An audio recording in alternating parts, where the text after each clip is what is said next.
यहूदी लड़की पागल बनने का नाटक करती है, कंसंट्रेशन कैंप में नाचती है ताकि बच सके जर्मन सेना द्वारा गैस चैम्बर में भेजे जाने से बच जाए। दुर्भाग्यवश उसकी मुलाकात एक क्रूर जर्मन अधिकारी से हो जाती है। जिंदगी बचाने के लिए यहूदी लड़की को एक तरकीब सूझती है और वह सीधे जर्मन अधिकारी को अपना पिता मान लेती है। पापा। जर्मन अधिकारी खुश हो जाता है और हाथ उठाकर नाचना जारी रखने का इशारा करता है।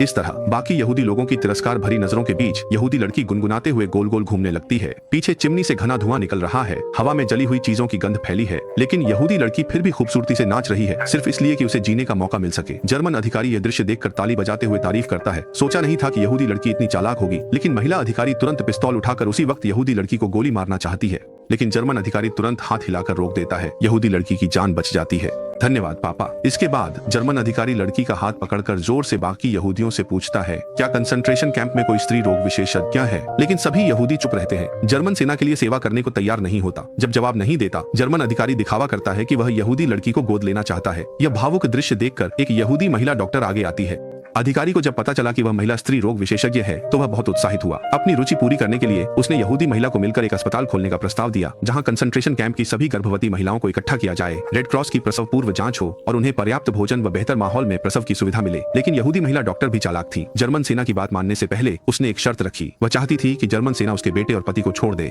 जर्मन अधिकारी ने बिना सोचे समझे उसकी बात मान ली। इसके बाद यहूदी महिला डॉक्टर ने जर्मन सेना की मांग के अनुसार डॉक्टर की हैसियत से अन्य यहूदियों से अपील की कि वे जर्मन अधिकारी के अस्पताल में जाकर अपने बच्चों को जन्म दें, लेकिन कोई भी यहूदी उस पर विश्वास नहीं करता था। जैसे ही जर्मन अधिकारी चला गया, यहूदी महिला डॉक्टर को सुपरवाइजर ने वापस कतार में धकेल दिया और उसका मजाक उड़ाते हुए कहा कि वह जर्मन सेना की चमची है और उस जर्मन अस्पताल का अंजाम सिर्फ मौत है। लेकिन यहूदी महिला डॉक्टर को इस बात पर बिल्कुल भी यकीन नहीं था। कंसंट्रेशन कैंप के बाहर से एक ट्रक आया जिसमें यहूदियों की लाशें भरी थीं और उन्हें सीधे दहन भट्टी में डाल दिया गया। सुपरवाइजर ने यहूदी महिला डॉक्टर से सवाल करना शुरू कर दिया।